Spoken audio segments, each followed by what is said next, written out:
Hello and welcome to Jtimes, where we uncover the Kabbalah take on Jewish issues and current events. With me, as always, is Kabbalist Dr. Michael Laitman. Hello, Dr. Laitman. Hello. And we have our next two shows, actually, will be around Passover, Pesach. Passover actually means to pass over. And the spiritual meaning of this holiday is very significant to all Jews, in fact, to every person, because it's an internal process.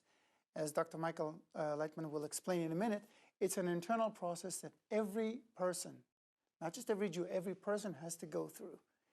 So really, it's a Jewish holiday with a very, I would say, international, universal appeal. So let's get right into it. Dr. Laitman, what is the spiritual meaning of, first of all, the two main characters in the Haggadah, in the Passover story? We have Pharaoh on the one hand, on the one corner of the ring, and Moses on the other corner. Okay, what do they represent? They represent the two qualities in a person. This is how we explain that the whole world exists inside a person. These two forces, the force that pulls us toward development, spirituality, suddenly awakens in a person at some point throughout his general development. Evolution brings us to that. And the very first time it happened was in ancient Babylon. The force that draws us toward spirituality is Moses, right? The very first time, this point that pulled us toward the revelation of the higher world, godliness, what is beyond this world, was discovered in people in ancient Babylon. And this point, which later on Moses symbolizes it in Babylon, it was Abraham, Isaac, Jacob, and so on, the heads of these generations, until it reached Moses and the Egyptian exile. And this point, it symbolizes our desire to come out of our ego, to transcend it, to transcend our general nature, which is completely egoistic. And it's not that bad that it's egoistic. We enjoy it as well. Yes. The problem is that there comes a time when we start feeling that this ego, it encompasses us, it closes us. It brings us to a feeling that we are in a limited world, that we need to know a bit more about our life, about the essence of our life, the meaning of our life. Do we end this life, suppose 70 years, 80 years, and that's it? That's all there is to it? Or is there something after that? It says you shall see your world in your time, in your lifetime, meaning we can discover in our lifetime the spiritual, the higher world, and it depends only on a person's particular development, and therefore, as opposed to the still vegetative inanimate in our world, a person constantly develops, and that development has to bring us to the recognition of the higher dimension, to reach this something, this matrix, which is that brings us to understand life beyond time and space. And this is something that Pharaoh can't discover?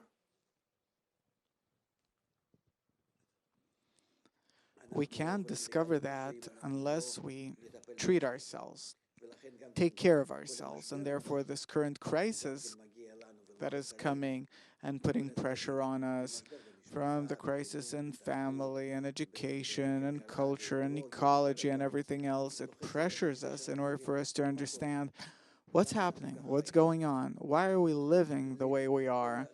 All of these pressures, they define the problem of what is the meaning of life. And this question was discovered, or it revealed itself for the very first time in Babylon, constantly pressuring people since then. And that group that left Babylon was called the people of Israel. We talked about it a lot on our previous shows, because their direction is Yashar Kel, meaning to discover the Creator, which is our destiny. Through the revelation of the Creator, we solve all problems. We know what the plan is, the purpose, how to reach a complete, whole, and perfect life, and it solves everything. without reaching the revelation of the Creator, we're in a state where we have no idea where to go. We're constantly dispersed, not knowing where to aim ourselves, where to turn. And so, that very group that, after Abraham's method reached a certain development, started discovering that they have a very big ego, and that great ego that they started feeling in our life, in the projection in our world, is the Egyptian exile, when that group entered Egypt But they did go in in. corporeal life. Yes, okay, that was my question, yes. And also, along with that, in their inner spiritual life, they start feeling very hard. They had this very heavy feeling. The relationships between them became much tougher. They started treating each other unpleasantly. They also started distancing from one another, and this is what happens to the Jews. This is the symbol, the sign of exile. And the ego that started separating between them is called Pharaoh. And the point, the small desire that pulled them toward the revelation of godliness is called Moses. Moshe, from the word limshoch, to pull. So let me see if I understand. Pharaoh is a force that draws them to exile, to separation, to bad relations. True. And Moses is a force that draws them to the upper world, to spirituality, whatever. Toward unity. Okay, to unity. Against Pharaoh, toward unity, and in the connection between them, they can discover the higher force. I see. So there are two contradicting forces. One works in direction of separation, Pharaoh or a person's ego, and the other force is the force of Moses that pulls them towards unity, inwards, mutual guarantee, the love of Israel, love another as thyself. And then, through the connection between them, if it's the right kind of connection, they start discovering the higher force, the Creator, out of love. But in Egypt, when Israel were in Egypt, they thrived. They had the land of Goshen, and they were very wealthy. They had a good life there. And then suddenly a shift happened.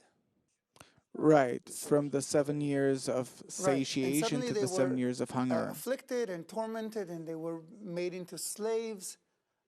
First of all, why did Pharaoh do that? Couldn't he? Obviously, the first Pharaoh, the one who knew Joseph, gained a lot from Joseph, and he organized everything for him. He built for him the Egyptian monarchy, I would say, the Egyptian kingdom. So they were very wealthy, the Egyptians. So the Jews obviously were doing a good job there, Israelites or whatever you want to call them. And all of a sudden, there's a Pharaoh who doesn't know Joseph, who doesn't care about all the benefits that the Israelites bring to the Egyptians, and he starts afflicting and enslaving the Jews. Why does that happen? Pharaoh is all in all a force, the role of which is to bring the people of Israel and the whole world with them to the goal. The goal is for the whole world to unite as one, as it says, and all nations shall come to him, and all shall be as one, and all shall know me, says the Creator, from small to great.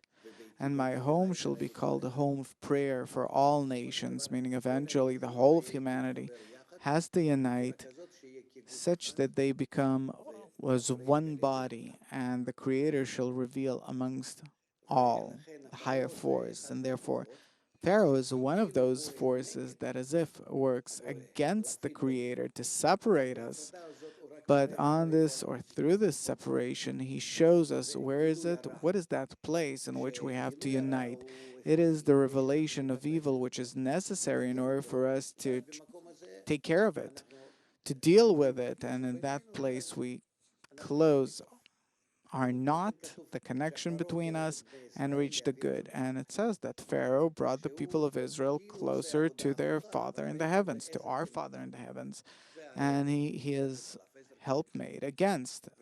That's what it says about the ego. And therefore we see that on the one hand, he enlarges and enlarges Israel and gives them a great infrastructure in the 7 years of satiation. And afterwards, when they grew, when they became stronger, when they have abundance and plenty, then comes the force of evil. It becomes the force of evil, and Right. Moses is born. Meaning that a person starts feeling that I want to get out, I need something else from this life more than just corporeality. And then he starts discovering Pharaoh, the Pharaoh in him that stands in his way. And then you have here the process which eventually ends with Pharaoh being stubborn and not giving anything to the Jews or not letting the Jews unite. He constantly leads them to such states. Let's put it this way: were he to give them, would he, if he would give them the Yes. ability to have a good Right. life, they would have So stayed in what's Egypt and wrong had with a it? good life till this day. What's wrong with that? They wouldn't have reached the purpose of creation. They couldn't have realized the whole goal of nature of the Creator. What's the plan of creation? To benefit the The purpose creations, of right? creation is for that group which came out of Babylon, for it to finally unite as one body and show humanity how to create that connection, and for it to be the center around which all nations of the world shall unite, and then the Creator shall reveal himself to everyone. So that very group now, uh, in Egypt, it's undergoing a very special process. It's revealing the evil, that there is reciprocal hatred. Later on, they'll discover it as Mount Sinai, the mountain of hatred. And from all these processes that they're going through, they come to Pharaoh in a state where they can't unite, and he's constantly standing in the way. They want to unite a bit more. Again, he's standing in the way. There's a struggle between two forces, Moses and Pharaoh. These are Right. especially the last blows of the 10 plagues that were to unite that stay in Egypt. And Pharaoh says, no, I won't let you unite. And therefore they have to overcome and say, we must, meaning there's a struggle inside a person. I'm working on unity, and inside myself, I discover every time a It force seems that like is opposite it to seems like unity until these two forces reach a maximum state. it seems like Moses is working alone. Because on the one hand there's Pharaoh, on the other hand there's Moses and his brother, and the people of Israel basically side with Pharaoh. No, the Creator tells Moses, come to Pharaoh. Yes, he's with the Creator, obviously, but Israel, they don't want to leave Egypt. Every time Moses does something, they tell him, "Why did you do that? Now it's only worse. It's you shouldn't have done. Don't touch anything. Don't move anything. Every time you do something, it gets worse." Right. Right? So everyone's on that side, on Pharaoh's side, except Moses, Aaron, his brother, and the Creator. Right. The Jewish people, meaning the rest of a person's desires, they'd like to do it, but they can't. They can't struggle. They as if are in a very passive state. Like you see Jews today in the world. Each, gets along wherever it's comfortable. It's like we had Purim recently, and we read in the Esther scroll that the Jews were dispersed over the 127 countries, and the city of Shushan was perplexed, and no one knew who's right, Mordechai or Aman. Same here, the Jews are as if standing aside, and they don't know. They also tell Moses, from the moment you Right. started coming to Pharaoh, he became much harsher toward us. He doesn't give us bricks, we have to prepare everything ourselves. neither the strong or anything.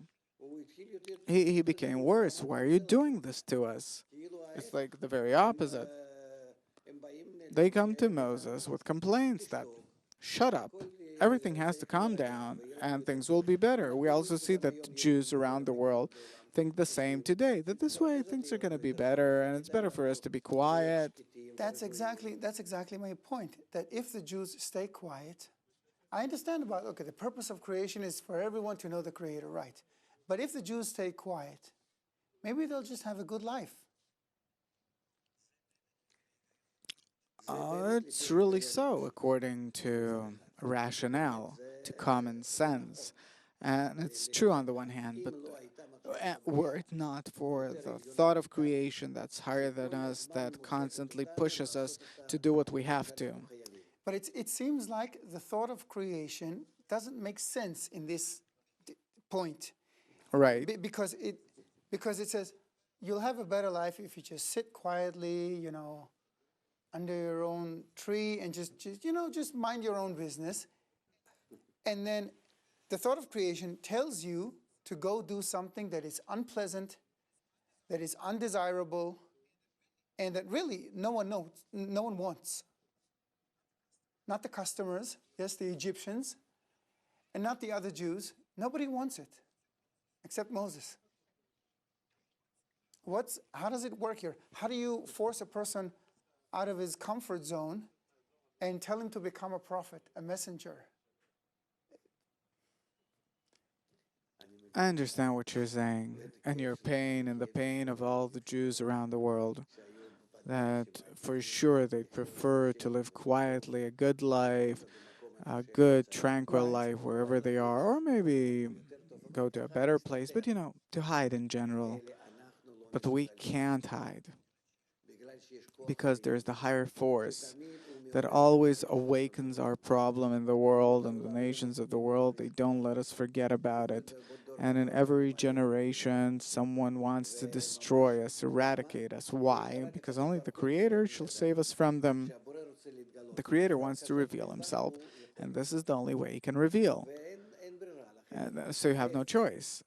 On the contrary, if we open our eyes and at least reveal ourselves quietly. I'm not saying let's now have Revolution. No, of course not a revolution. But let's get to know, start understanding what's going on here, because there's a special program that's working, operating in nature, and according to that plan, whether we want it or we like it or not, we'll have to go towards some predetermined goal, and if we'll know what that is, it will be easier as for to know what's going on and how should we get there, and we have no choice but simply for us not to get into unpleasant places, unpleasant situations on the way. I'm for knowing the whole plan, and that's what the wisdom of Kabbalah tells us about. This is a wisdom that I'm engaged in for 40 years now, and you have no choice. You must come to know this wisdom and see what is expected, what is ahead of us, and how can we undergo the different states along the way. Wise is he who foresees the future, not he who closes his eyes like a child that, runs to his mom to hide or in some corner, meaning that if I don't see it, then it doesn't exist. We can't live that way. We are people with a lot of experience and a bitter experience, so let's understand what's going on. You can't. It's like now it looks to like a small child that, okay, let's hide and everything's gonna be okay. No, we have to know what's going on, we have to understand what's the problem, and if we will want to solve it, we'll truly benefit, even though it's not that simple to discover it, and it's not that pleasant to see what happens on the way, that ahead of us there are certain problems, but we'll know how to bypass them. Before us there are certain states that we have to overcome, so we'll know how to overcome them, and not for it to suddenly jump up. Okay, we'll talk more about it in the coming shows, but I feel that at this point we should go from the macro to the micro. You talked about Pharaoh and Moses being internal forces within us. As I understand it, everything in Kabbalah talks about internal forces within us. So internally, we No, have, but against that, we also have an external phenomenon. Yes, We of were course, in of course. Egypt and the temple and everything. Obviously, but I want to ask about the inner meaning now of two other very important elements of the Passover, of this holiday. The matzah bread and the bitter herb, maror. I understand they also represent at least some kind of a internal process, right? This special bread that you have to make in a special way. The matzah, it is the force of bestowal, the force of love, the force that pulls us from the ego. And the maror in the matzah, it's not easy to come out of the ego. That symbolizes the maror. How does the matzah connect to Moses? Because you talked about them both being forces of love or of Because Moshe is that force that pulls us out of our ego toward the unity, toward connection between us. And each one of us will have to give up some of his ego a bit. And the more we distance ourselves from the ego and want to be more united, then for sure on the way we'll eat a lot of bitter herb. But what's the difference between the way you make ordinary bread and the Passover bread, the matzah?